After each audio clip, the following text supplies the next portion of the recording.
Himachal Pradesh university institution of legal studies में आज intellectual property laws emerging issue and challenges पर एक दिवसीय राष्ट्रीय कार्यशाला का आयोजन किया गया, जिसमें विश्वविद्यालय के करीब 150 प्रतिभागियों ने भाग लिया। कार्यशाला में विषय विशेषज्ञों ने अपने विचार साझा किए और विद्यार्थियों को बौद्धिक संपदा अधिकार को समझने व इसके सही उपयोग के संदर्भ में जानकारी प्रदान की। कार्यक्रम के संदर्भ में निदेशक शिव कुमार डोगरा ने विस्तृत जानकारी देते हुए बताया कि कार्यशाला का उद्देश्य विद्यार्थियों और शोधार्थियों को बौद्धिक संपदा के प्रति जागरूक करना है। Himachal Pradesh university institute of legal study ने कुछ उद्देश्यों को लेके एक दिवसीय intellectual property laws emerging issues and challenges के विषय के ऊपर एक दिवसीय कार्यशाला का आयोजन किया है। इस कार्यशाला का आयोजन करने के पीछे सबसे बड़ा उद्देश्य ये था कि आज के टाइम हम इंटेलेक्ट और इनोवेशन और क्रिएटिविटी की बात करते हैं, पर उस क्रिएटिविटी को और इनोवेशन को हम कैसे प्रोटेक्ट कर सकते हैं। और हम बहुत लकी हैं कि मैंने रिसोर्स पर्सन कीनोट स्पीकर्स बुलाए हैं, सारे ही बाहर से आए हैं। जो हमारे इनॉग्रल एड्रेस के लिए थे वो यूनाइटेड नेशन में कंसल्टेंट है मैडम प्रोफेसर नीलिमा जैरत, और जो कीनोट स्पीकर थे वो लीगल एक्सपर्ट थे पंजाब यूनिवर्सिटी चंडीगढ़ से। इसके अलावा हमारे पास जो रिसोर्स पर्सन आए हैं वो पंजाब यूनिवर्सिटी के सेंटर लुधियाना से आए हैं, डॉक्टर विशाली, डॉक्टर शिवा आए हैं हमारे Rajiv Gandhi national law university Patiala से, और गुरु नानक देव यूनिवर्सिटी अमृतसर के सेंटर जलंधर से डॉक्टर वनीता आए हैं। इसके अलावा जो हमारा वैलिडिक्टी सेशन रहने वाला है उसमें क्लोजिंग में प्रोफेसर गुप्ता है, अपने ही डिपार्टमेंट से रिटायर्ड हैं, he is the authority on IPR। और वैलिडिक्टी में जो डीन लॉ हैं पंजाब यूनिवर्सिटी के प्रोफेसर देवेंद्र सिंह रहने वाले हैं। इस कार्यशाला में हमारे विश्वविद्यालय से अध्यापकों और छात्रों ने कोई मेरे को लगता है कि 120 से 150 लोगों ने रजिस्टर किया।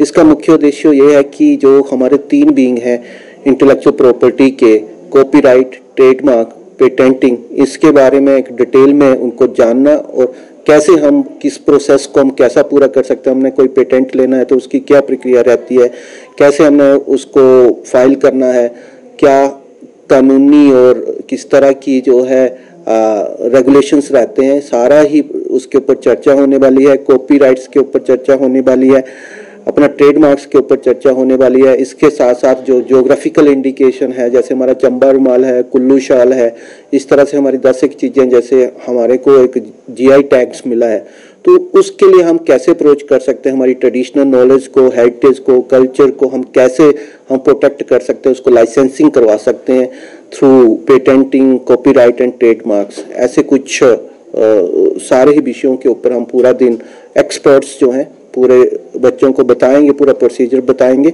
और मेरे को लगता है कि जो हमारा उद्देश्य है कि ये हमारे लॉ के बच्चे भी हैं, इसमें बायोटेक्नोलॉजी के बच्चे भी हैं, इसमें बायोसाइंसेस के बच्चे भी हैं, रिसर्च स्कॉलर्स भी हैं, तो सबके लिए ये बहुत यूजफुल होने वाली है।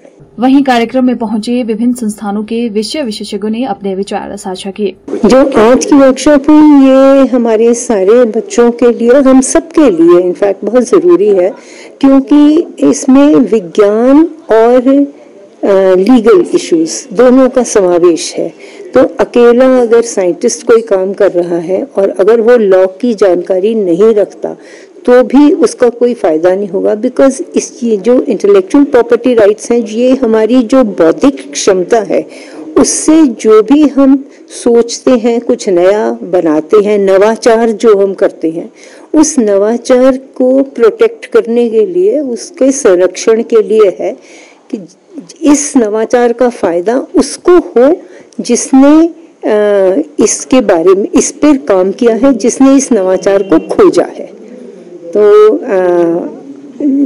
हम कहते हैं कि नॉलेज बांटने के लिए होती है, बुद्धिमत्ता बांटने के लिए होती है, पर उसके साथ साथ अगर हमें उससे अपने देश के लिए हम पैसा कमा सके, अगर उसका हम अपने देश के वासियों को उसका फ़ायदा दिला सकें, तो उससे ज़्यादा अच्छी और कोई बात नहीं हो सकती। तो उसी के लिए ये हमारे जितने भी लॉ के स्टूडेंट्स हैं उनके लिए इसके बारे में जानकारी होना बहुत ज़रूरी है। और ये एक बहुत अच्छा कदम है इस यूनिवर्सिटी का कि हमारे लॉ के बच्चों को ये पढ़ाया जा रहा है।